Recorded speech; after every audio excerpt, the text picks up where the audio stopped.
Thanks a lot, Sema. Dear Aaron Sojourner, thanks a lot.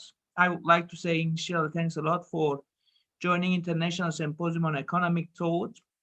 I think today you will give speech about the topic titled, What is the Insider Scoop and Challenges in the Supply and Demand for Information about Job Attributes. Are you going to use slides, Aaron? Maybe you can share your screen. Yep. So this is a screenshot of where you can find the paper if you want. Okay. You know, this is posted on SSRN, and as you said, that's the title. But yeah, here's my slides, and I'll just get started. So this is joint work with Jason Socken, who's a PhD student at University of Pennsylvania. And basically what we're interested in is how does information flow between workers in the labor market? How do workers learn about the attributes of different jobs? I think a lot of labor economics has kind of assumed that information flows, that workers know what they want to know about a job offer, that, you know, if the employer promises them how the job's going to be, it's pretty much going to be that way. And so there's not a lot of uncertainty once the job offer is made, but we're trying to like open that up a little bit and allow for the idea that there is uncertainty about, you know, jobs are very complex things. They have a lot of dimensions. They have a lot of like aspects to their, in the short run and in the long run that can change. And so, you know, there's a lot of information that characterizes a job offer and a job prospect.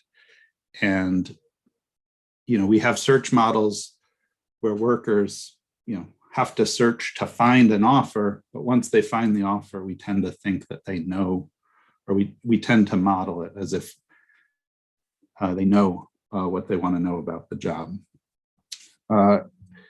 And, you know, this is basically a pretty exploratory thing using a new data source called Glassdoor. It's a website where workers can share information about employers with other workers. So it's kind of like, you might be familiar with Yelp for restaurants, or, you know, Amazon product reviews where consumers share information about products. This is like that, but for workers to share information about employers. And we're going to look at sort of three main questions. The first thing is, you know, the system relies on volunteers, workers as volunteers, to supply information that they have privately gained through their own experience, and to volunteer to share it with other workers who they don't know. And so, like, what kind of information does that system end up supplying? And then on the other side, you have workers demanding information. And these are job seekers who are going to learn about prospective employers. And, you know, what kind of information do they want to know? We haven't really, it's been really hard to measure these kinds of things before, so we've kind of assumed them away.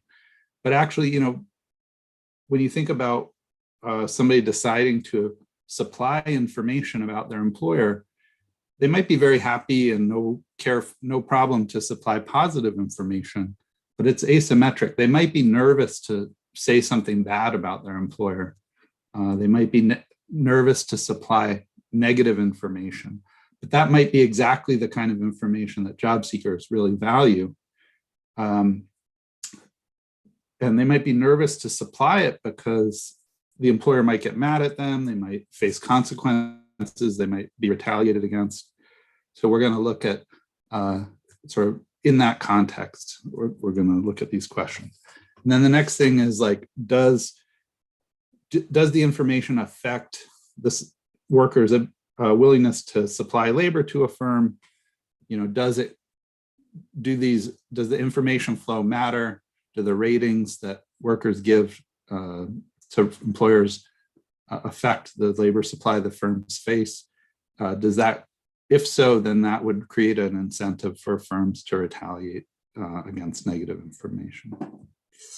So, we have a whole field of economics called personnel economics, which is largely about kind of the manager or the boss's information problem when they look at two workers, and the workers look the same, but they're actually unobservably different, and they have performance pay and screening mechanisms. There's all kinds of a whole field, 30, 40 years of theory and empirics about how do managers deal with this information problem. We're saying, look, workers also have an information problem with respect to employers, and that hasn't received as much attention. Usually we think of compensating differential models with job attributes, but there's no information problem. Workers know everything. But we also have like a contract literature that recognizes that there is like inherent in jobs a lot of complexity, a lot of ambiguity, and also literature on jobs as experience goods that finds that they have a substantial component of experience goods where you can't really, they're not inspection goods where you can know everything about them before. You have to, there's a large degree of learning about them on the job. You can only get after you take it. So that's some tension with the compensating differentials model. Yeah, there is an older literature that by Viscusi and others who, did try to pay attention to these, like the subjective beliefs of workers when they were evaluating job conditions, but it didn't really flourish very much. So what we're hoping to do is use these Glassdoor as a way to, dig into these questions anew. And the idea is that workers use word of mouth networks, to try to get the inside scoop from experienced workers. So, and Glassdoor is an institution that facilitates the flow of that information. So here's a review form where if you go to Glassdoor, you can look up a company, and this is just an example, University of Pennsylvania. You can give it 1 star, 2 stars, 5 stars. Say, are you a current or former employee? What's your job title? You can write down some of the best reasons to work there, some of the downsides of working there.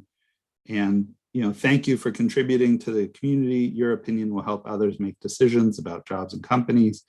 So, it's kind of altruistic. And basically we can see these reviews. Here's an example of one that's filled in for the University of Minnesota. You can see, they gave it 2 stars. It's a former employee who is an IT professional in Minneapolis. They don't recommend working here. It's a neutral outlook for the enterprise, no opinion CEO. Pros, very stable. Con, below market pay, blah, blah, blah. And you can see too that job seekers can upvote it as helpful or downvote it as unhelpful. And we're going to use that to like capture what kinds of information do job seekers demand. And we're going to just measure aspects of these reviews to understand what kinds of information volunteers supply. So there is evidence from one prior paper, Marinescu et al., that found that when you give people a little extra incentive to leave a review, the average review they leave is more negative than the average review in general. So it seems like the marginal review is negative.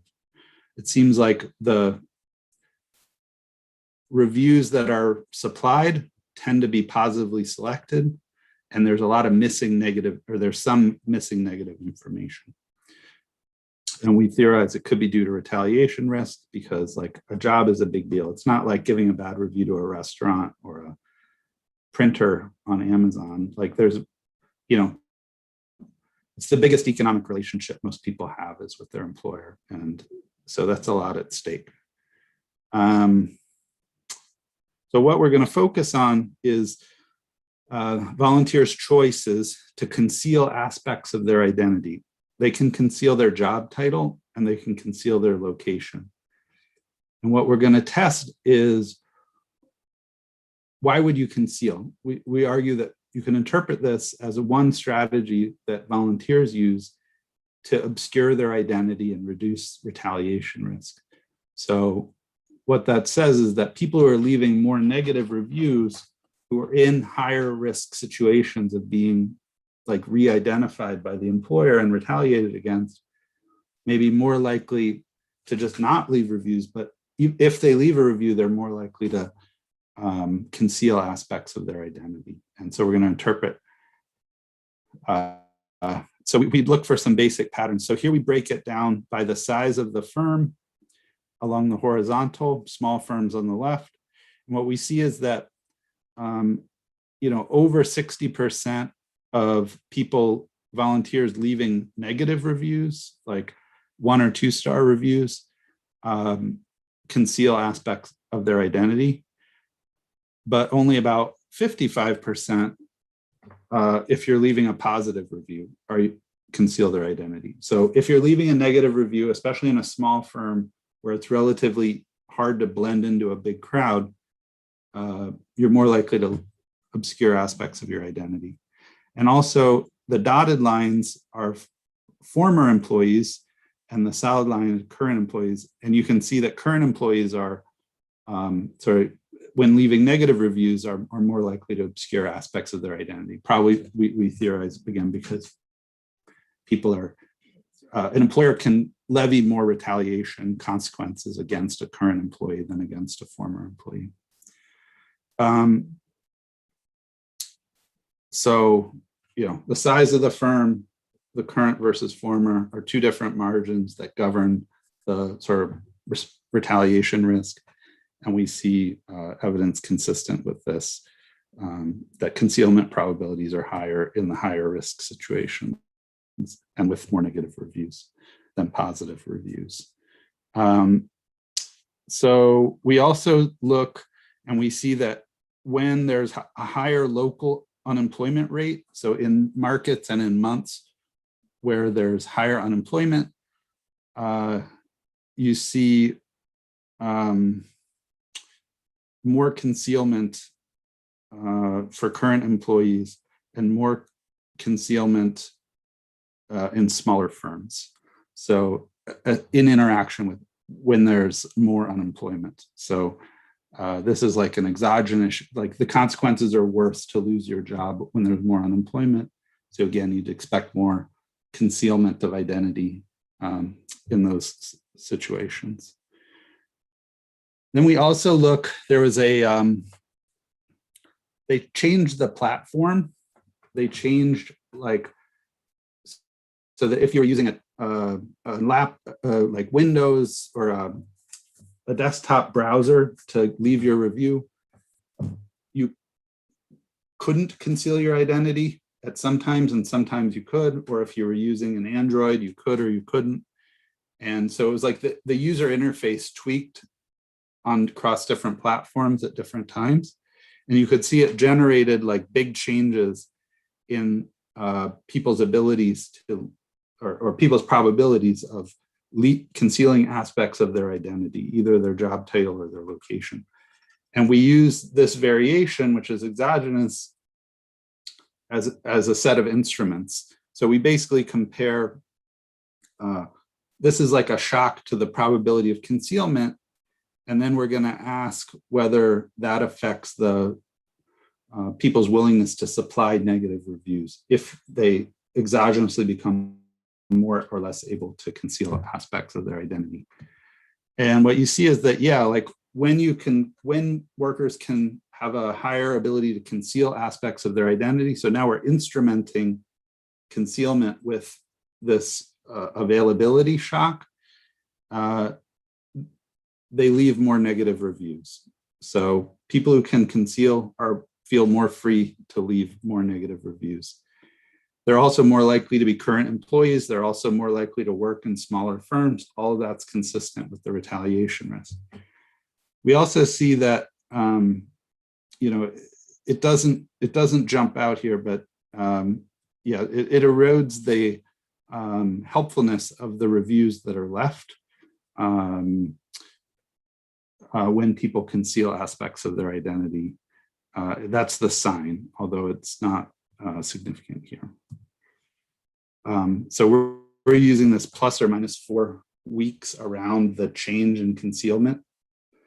But if you use different bandwidths, so if you just use 1 week before or after the change, or 2 weeks before or after the change, 3, 4, 5, 10 weeks. So we're focusing tightly on that experiment of the dramatic shift. All the coefficients are negative. Sometimes they're significant, sometimes they're not. All right. So that's the supply side. So the bottom line there is that workers are reluctant to supply negative information. They are more willing to do it when they conceal aspects of their identity. But when they conceal aspects of their identity, it makes the reviews less useful to job seekers. So it's kind of this catch-22 where positive information flows no problem, but negative information doesn't flow as easily because of this concern about retaliation.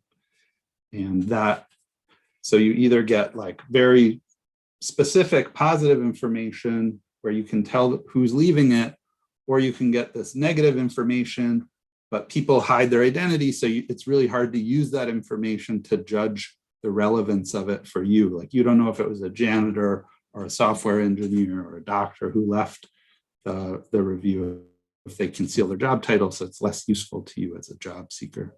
You don't know if it was in Minneapolis or in Chicago or in New York or whatever. So you don't know how relevant it is to you if they conceal the geography. Okay, so that's one big takeaway. The other thing is that, yeah, job seekers really want negative information. So if you just look across reviews, some reviews are 1-star reviews, 2-star, 3-star, 4-star, or there's 5-star reviews. That's from left to right there. What you see is that if you look at the distribution of ratings among the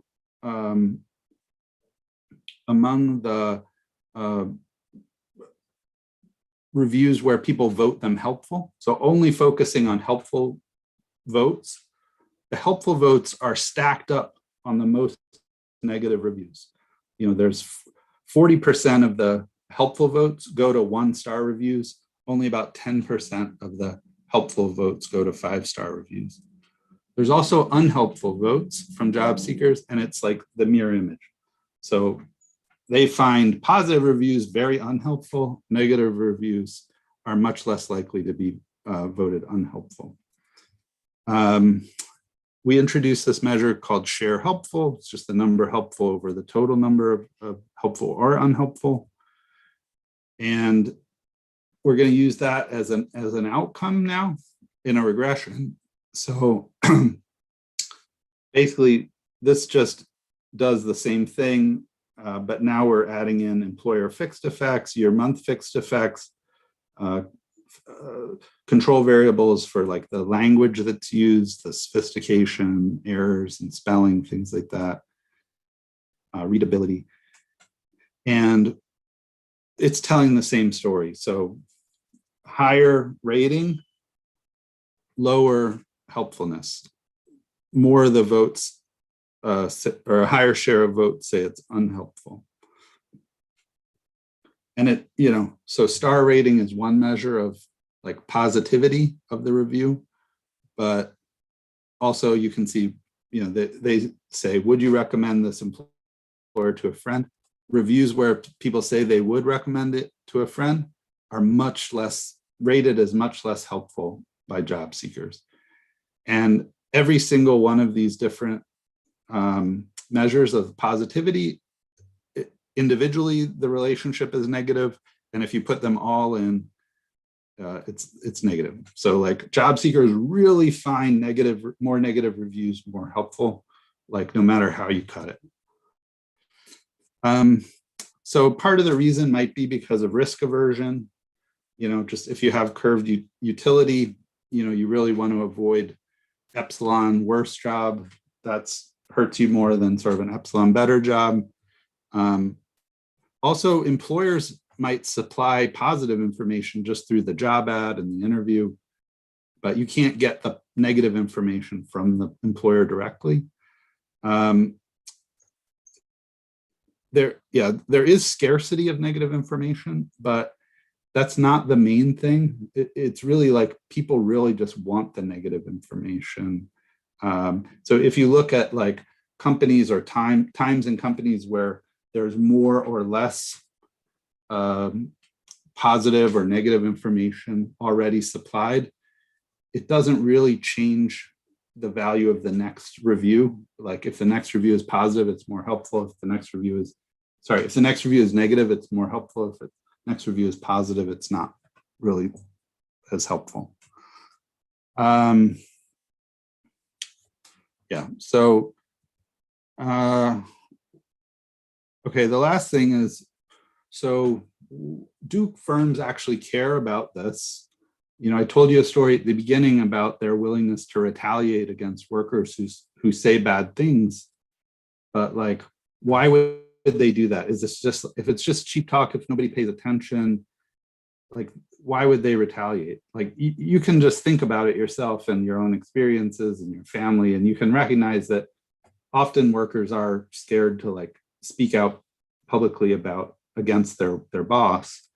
But we can go in and we can look at the job search too, and we see evidence that job seekers do use these ratings and do adjust their labor supply based on these ratings.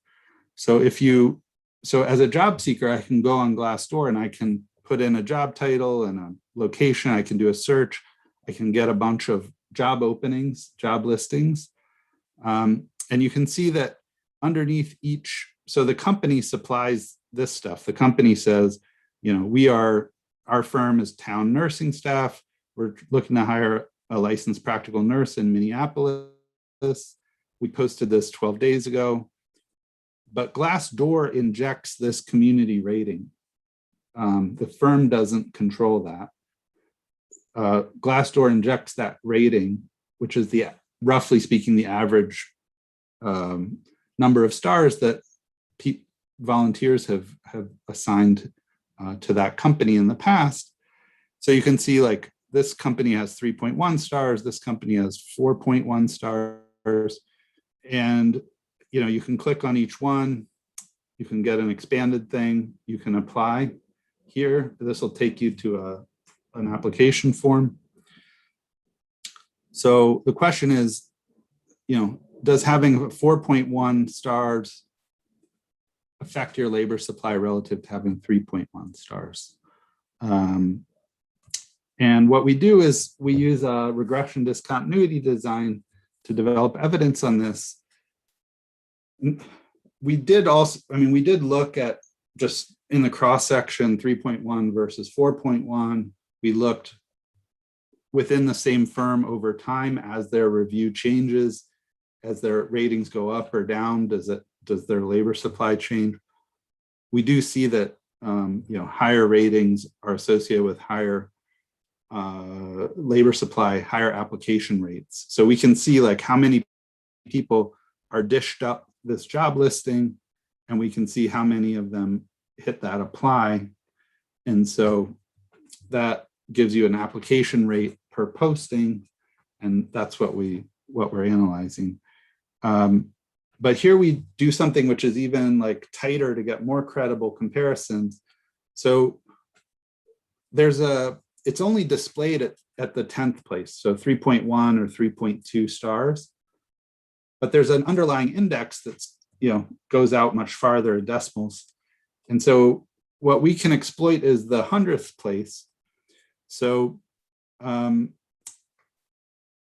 so 3.14 to 3.15, you know, that's like right here, rounds down to 3.1. But 3.15 to 3.16 rounds up to 3.2. So within this like dark black part from 3.14 to 3.16, that's a really homogeneous set of firms that are very similar on an underlying index, but some of them are pushed randomly to 3.1, some are pushed randomly to 3.2. And we have those kind of thresholds between every 10th place from 1.0 up to 5.0. So we're using all those, pooling all the thresholds, and each time we're, it's shocking up by 1/10 of a rating. And so we're going to look at this coefficient for, rounding up compared to rounding down, controlling for the firm, controlling for the job title, controlling for the area, controlling for the day of the posting, and controlling for the threshold. So we're only comparing these to these and these to these. That's what it means to have the threshold fixed effect. And what we find is that, so over here, we're focusing on the set of firms that don't have a lot of reviews, that are maybe newer or smaller, less well-known, smaller firms that don't have a lot of reviews built up when they post. And so, the first estimate right here is for postings, the 10% of postings that are made by firms with the least prior reviews. And then, then we go up to like 15% of firms, the postings made by the firms at times when they had the 15% of lowest number of reviews. And we keep expanding the sample up to include more and more firms. But with every subsample, we're estimating that round up effect, which is basically like the effect of having a plus 0.1 higher rating. And what you see is that for firms that are not well known, there's a pretty big positive effect on the application rate. But as you get into like firms, when you're now including firms that are very well known, big, tons of reviews, that shock does, even though it's still shocking the whole rating of the firm from 3.1 to 3.2, it doesn't make a big difference. And yeah, so the point is that, this 0.1 star, so the average is in the whole sample is about 7.6 applies per 100 impressions. And rounding up by 0.1 extra star, boosts application rate by about 4 to 7% for these lesser known firms. So I don't know, nobody's quantified that before. It's consistent with what you'd expect from theory, that the information has a bigger effect for workers thinking about firms that are where they don't have much outside information about the firm, but for big firms, they have other sources of information. I have a paper with Alan Benson in Management Science. We found that in a study of Amazon Mechanical Turk employers.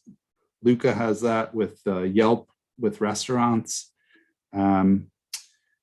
So yeah, I mean, overall, volunteers are reluctant to supply negative info. And when they do, they want to conceal aspects of their identity, consistent with a concern about retaliation risks. But on the other side, job seekers really want negative information, and firms have an incentive to like prevent negative information from flowing in. So we think that, an employer might post a wage, they might make a promise, but whether they're going to follow through, how they're going to handle unexpected events, these are things that are hard for workers to know in advance, and things I want to know about. So we just encourage people to continue, thinking about what kind of information institutions function in the labor market, how they can help workers with their information problems. How do we get more efficient flow of information in the labor market? That's what I got. Thanks a lot, Aaron, for the presentation, at the same time being in the International Symposium on Economic Thought event. Let me ask, I think we are not going to take questions, but let me check YouTube channel since we are online. Özgür or Sema, are you guys online? Yeah, Yes. Let me check for YouTube channel.